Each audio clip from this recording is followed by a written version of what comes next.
LLB 6 semester taxation law के लिए कुछ महत्वपूर्ण प्रश्न इस वीडियो में हैं। आप देखिएगा और कंफर्म करिएगा क्योंकि परीक्षा भी नज़दीक है। क्वेश्चन नंबर 101 देखेंगे। 101 अग्रिम कर का भुगतान किस धारा में प्रावधानित किया गया है। जो अग्रिम कर है इसका भुगतान किस धारा में प्रावधानित किया गया है। धारा 201 में या धारा 210 में या धारा 204 में या धारा 202 में। तो 101 नंबर का प्रश्न का जो उत्तर है वो नंबर 12 सही है। धारा 210 में अग्रिम कर का भुगतान किस धारा में प्रावधानित किया गया है। धारा 210 में। प्रश्न नंबर 102 देखेंगे। शास्ति को कम करने या माफ करने की शक्ति किस धारा में प्रावधानित की गई है। धारा 270 में या धारा 273 का में या धारा 75 में या कोई नहीं। तो शास्ति को कम करने या माफ करने की शक्ति किस धारा में दी गई। इसका सही उत्तर होगा धारा 273 का। नेक्स्ट क्वेश्चन देखेंगे। क्वेश्चन नंबर 103 तारकनाथ गुप्ता बनाम CIT का वाद किससे संबंधित है।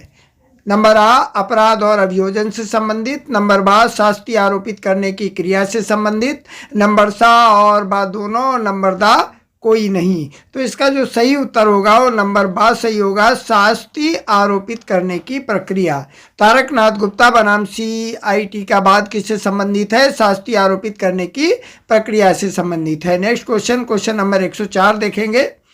वर्तमान धन का अधिनियम कब प्रवृत्त हुआ। 1 अप्रैल 1950 को या 1 अप्रैल 1957 को या 1 मार्च 1950 को या 1 अक्टूबर 1957 को। तो बा नंबर इसका सही होगा 1 अप्रैल 1957 को वर्तमान धन कर अधिनियम प्रवृत्त हुआ। नेक्स्ट क्वेश्चन देखेंगे। प्रश्न नंबर 105 निर्धारिती को धन कर विधि में किस धारा के अंतर्गत परिभाषित किया गया है। यानी निर्धारिती को जो धन कर विधि है इसमें किस धारा के अंतर्गत परिभाषित किया गया है।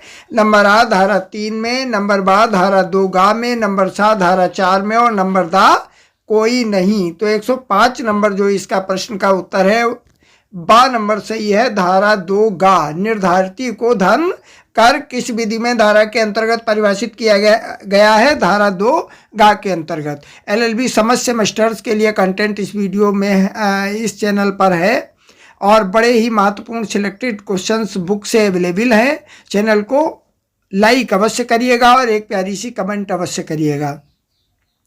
नेक्स्ट क्वेश्चन देखेंगे। 106 नंबर शुद्ध धन को किस अध्याय के अंतर्गत दिया गया है। नंबर आ अध्याय 2, नंबर बा अध्याय 3, नंबर सा अध्याय 4 और नंबर दा कोई नहीं। 106 नंबर जो प्रश्न है इसका जो सही उत्तर है वो अध्याय 3 है, यानी बा नंबर इसका सही है। शुद्ध धन को किस अध्याय के अंतर्गत दिया गया है। अध्याय 3 के अंतर्गत। नेक्स्ट क्वेश्चन नंबर 107 देखेंगे। ऐसी आस्तियां जिन्हें शुद्ध धन में शामिल नहीं किया जाता को किस धारा में वर्णित किया गया है। नंबर आ धारा 3 में, नंबर बा धारा 4 में, नंबर सा धारा 5 में और नंबर दा धारा 6 में। तो 107 नंबर है, इसका सही उत्तर होगा नंबर सा धारा 5 में। ऐसी आस्तियां जिन्हें शुद्ध धन में शामिल नहीं किया जाता है इनको धारा 5 में वर्णित किया गया है। नेक्स्ट क्वेश्चन देखेंगे। क्वेश्चन नंबर 108 धन कर से मुक्त आस्तियों को किस धारा के अंतर्गत बताया गया है। धारा 3 में, धारा 4 में, धारा 5 में अथवा धारा 6 में। प्रश्न नंबर 108 का सा नंबर सही होगा धारा 5 में। धन कर से मुक्त आस्तियों को किस धारा के अंतर्गत बताया गया है। धारा 5 में। नेक्स्ट क्वेश्चन देखेंगे। क्वेश्चन नंबर 109 धारा 5 में वर्णित धन कर से मुक्त आस्तियां निम्नलिखित है। नंबर आ भारत में पूर्णार्थ न्याय या पूर्ण धार्मिक प्रकार से सार्वजनिक प्रयोजन के लिए किसी अन्य वैध आभार के अधीन निर्धारित द्वारा धन धारी संपत्ति। नंबर बा भवन जो किसी शासक के कब्जे में या पदी आवास के रूप में है। नंबर सा जवाहरात जो शासकों के कब्जे में और नंबर दा ये सभी। तो धारा 5 में बड़ी धन कर से मुक्त ये सभी प्रकार की आस्तियां हैं। ये सभी आस्तियां धन कर से मुक्त हैं, यानी इन मदों पर कोई भी टैक्स नहीं लगेगा। नेक्स्ट क्वेश्चन देखेंगे। क्वेश्चन नंबर 110 आयकर विधि का अध्याय 5 क्या प्रावधानित करता है? नंबर आ धन का प्रभार, नंबर बा शुद्ध धन, नंबर सा आस्तियों का मूल्यांकन और नंबर दा कोई नहीं। 101 नंबर है इसका। 7 सही उत्तर होगा आस्तियों का मूल्यांकन। आयकर विधि का अध्याय 5 आस्तियों के मूल्यांकन को प्रावधानित करता है। नेक्स्ट क्वेश्चन देखेंगे। क्वेश्चन नंबर 111 धनकर अधिनियम के प्रयोजनों के लिए प्राधिकारियों की निम्न में से कौन सी श्रेणियां हैं? नंबर आ प्रत्यक्ष करों का केंद्रीय बोर्ड, नंबर बा आयकर प्रमुख निदेशक अथवा आयकर मुख्य आयुक्त, नंबर सा आयकर अधिकारी और नंबर दा ये सभी। प्रश्न नंबर जो 111 है इसका उत्तर होगा ये सभी। धनकर अधिनियम के प्रयोजनों के लिए प्राधिकारियों की निम्न में से कौन सी श्रेणियां हैं? प्रत्यक्ष करों का केंद्रीय बोर्ड, नंबर बा आयकर प्रमुख निदेशक अथवा आयकर मुख्य आयुक्त और नंबर सा आयकर अधिकारी, ये सभी श्रेणियां हैं। नेक्स्ट क्वेश्चन 112 नंबर देखेंगे।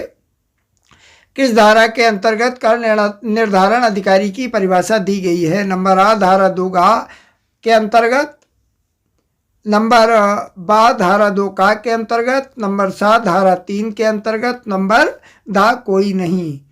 तो 112 नंबर का सही उत्तर होगा नंबर आ धारा 2 का भाग का, इसके अंतर्गत आयकर अधिकारी की परिभाषा दी गई है।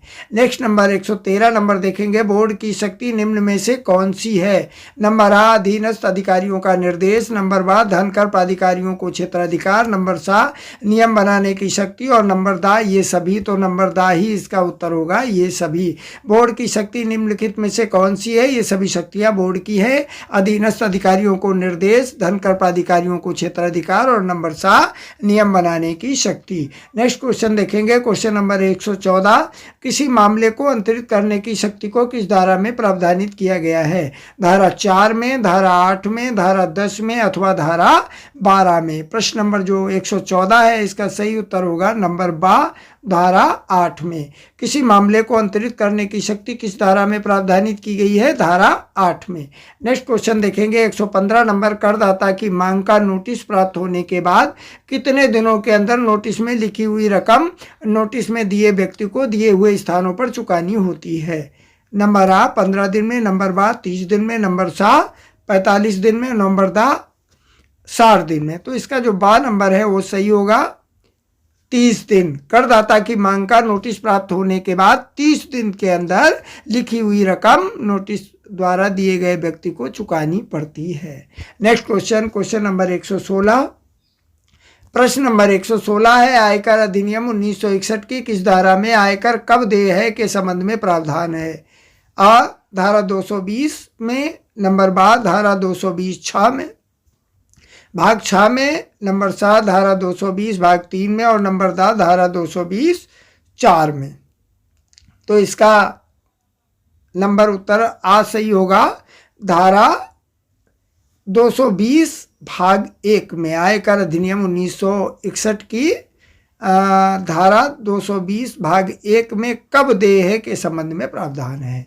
नेक्स्ट क्वेश्चन देखेंगे। 117 नंबर धारा 220 भाग 5 के अंतर्गत किसके संबंध में प्रावधान है? नंबर आ विदेशी आय के, नंबर बा ब्याज का भुगतान, नंबर सा ब्याज की माफी और नंबर दा किस्त के भुगतान में चूक। तो नंबर दा ही इसका सही उत्तर होगा किस्त के भुगतान में चूक। धारा 220 भाग 5 के अंतर्गत किसके संबंध में प्रावधान है? किसके भुगतान में चूक के संबंध में प्रावधान है। नेक्स्ट क्वेश्चन देखेंगे। क्वेश्चन नंबर 118 आयकर अधिनियम 1961 की किस धारा के अंतर्गत कर भुगतान में दोषी होने के कारण अर्थदंड का प्रावधान है? नंबर आ धारा 220 भाग 1, नंबर बा धारा 221, नंबर सा धारा 222 और नंबर दा धारा 223। तो इसका बा नंबर सही होगा धारा 221। नेक्स्ट क्वेश्चन देखेंगे। Question number 119। प्रश्न नंबर 119 सर्वप्रथम कर निर्धारण अधिकारी के निर्णय के विरुद्ध अपील कहाँ की जाती है? नंबर आ उपायुक्त अथवा आयकर आयुक्त को, नंबर बा जिला न्यायालय में, नंबर सा उच्च न्यायालय में, नंबर दा कोई नहीं। तो आ नंबर इसका सही उत्तर होगा उप आयुक्त अथवा आयकर आयुक्त। सर्वप्रथम कर निर्धारण अधिकारी के निर्णय के विरुद्ध अपील कहाँ की जाती है? उपायुक्त अथवा आयकर आयुक्त के यहाँ। नेक्स्ट क्वेश्चन देखेंगे। क्वेश्चन नंबर 120 120 नंबर प्रश्न इस प्रकार है, अपीलेंट ट्रिब्यूनल के अधिकारी किस धारा के अंतर्गत दिए गए हैं? नंबर आ धारा 250 में, नंबर बा धारा 256 भाग 6 में, नंबर सा धारा 271 में और नंबर दा धारा 221 में। अपीलेंट जो ट्रिब्यूनल है इसके अधिकारी धारा 255 भाग 6 में वर्णित है। अपीलेंट ट्रिब्यूनल के अधिकारी किस धारा के अंतर्गत वर्णित है? धारा 255 भाग 6 के अंतर्गत। नेक्स्ट क्वेश्चन देखेंगे, क्वेश्चन नंबर 121। उपहार कर अधिनियम को किस धारा के अंतर्गत उपहार के संबंध में प्रावधान दिए गए हैं? नंबर आ धारा 2 भाग 12, नंबर बा धारा 2 भाग 9, नंबर सा धारा 2 भाग 10, नंबर दा कोई नहीं। तो 121 का जो सही उत्तर होगा वो होगा नंबर आ धारा 2 भाग 10।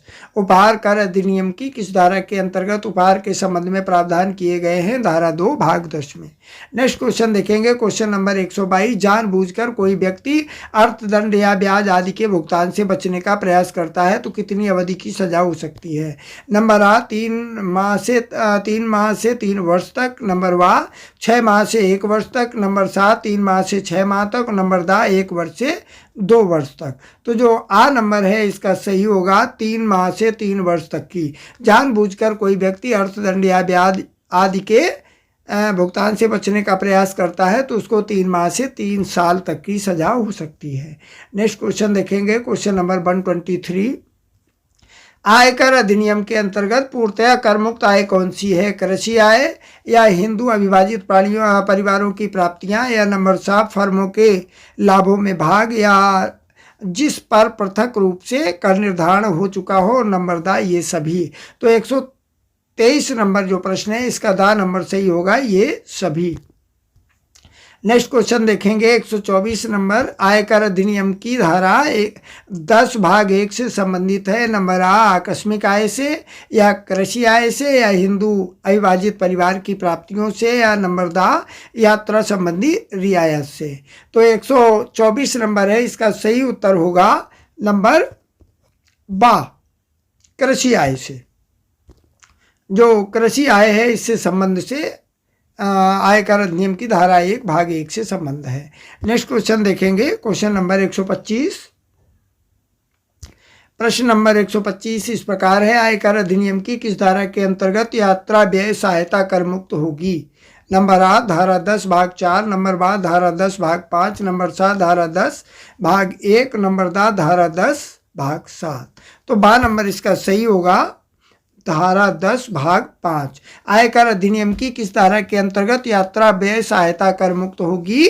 धारा 10 भाग 5 के अंतर्गत। नेक्स्ट क्वेश्चन देखेंगे, क्वेश्चन नंबर 126। 126 नंबर प्रश्न इस प्रकार है, आयकर अधिनियम के अनुसार एक असाधारण निवासी करदाता अपनी किस आय पर कर देने के लिए दायी है? नंबर आ गत वर्ष में उसे अथवा उसकी ओर से भारत में प्राप्त हुई हो अथवा प्राप्त हुई समझी गई हो।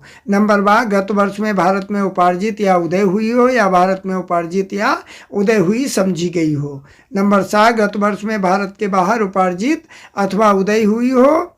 ऐसी आय जो भारत में नियंत्रित व्यापार से अथवा भारत में स्थापित पेशे से उत्पन्न हुई हो। तो इसके ये सभी सही ऑप्शंस हैं।